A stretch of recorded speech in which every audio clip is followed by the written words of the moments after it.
Hi peeps, it's your boy Shades here. I wanted to answer the question. I get this question a lot, and it's becoming more and more frequent, so I figured I'd kind of address it.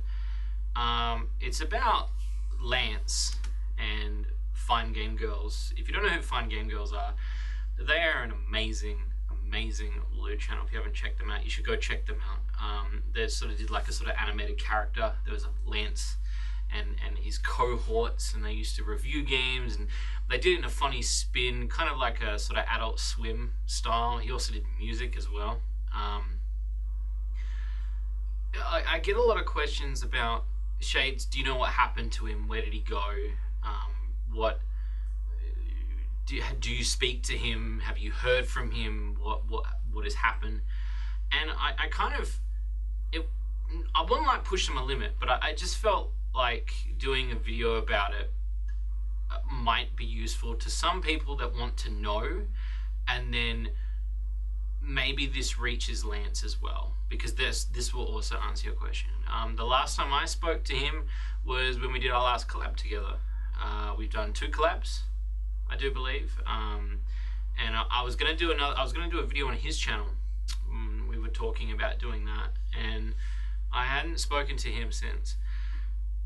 He was a busy man. He was a very busy man, and not to ruin his private life, he was a very different person from the person that you see, obviously, as the animated character. And from when I spoke to him, he was very humble, and he was a very nice person, very accommodating.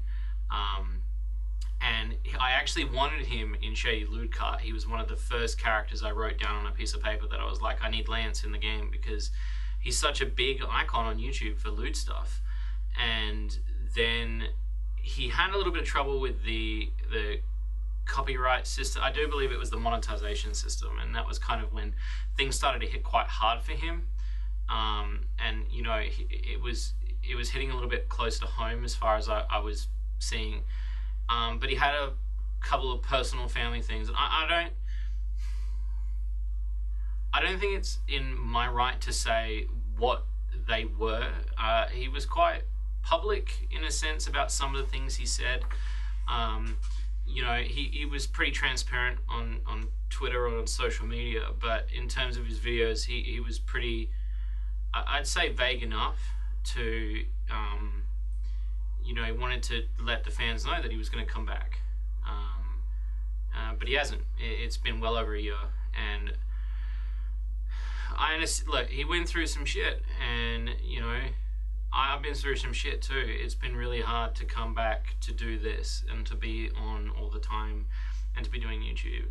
I think it's very hard, and I know it's very upsetting for a lot of people that probably subscribe to him and get upset and go, you know, Lance, why didn't he say goodbye? And he probably has a good reason. Lance has always been a very humble guy. I know a lot of YouTubers that have just disappeared, and I hate them for that, because I feel like they build their fan base purely, you know, this is their people. They should tell them if they're going to leave.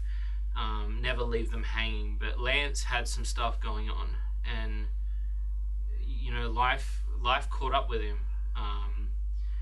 And that's about as much as I can tell you. I've tried reaching out to him multiple times, and he's just been radio silent everywhere, from Twitter to YouTube to his personal Skype, just dead on all fronts. And you know, if this helps him, just, you know, I want to say on behalf of his fans that, you know, he's always welcome back to the community. I know that YouTube's tough, and I'm one of like the last few bigger lewd reviewers out there. There are some other ones, but not full focused like me. And you know, the fans are waiting for you, man. So if you do want to come back, they are here. I know how hard of a struggle it is to return to YouTube. It is kind of a depressing place as of nowadays, but we do miss you, and hope that we can see you soon. And I just also want to say to all the fans of my fans that asked me, I'm sorry, I don't know anymore. I figured it was just better to address it in a video like this because it just seemed like the way to do it. So, you know, rather than answering it, again, I get it once a week. And, you know, I've always looked up to Lance, and Lance has always been a big inspiration to me. So to see him disappear like that, yeah, it hurt, but I feel like I have a duty in my corner of the universe to keep going. And, you know, hopefully one day he'll come back. But if he doesn't, I wish him all the best. Anyway, this was some video, but I figured I'd just tell you peeps that. So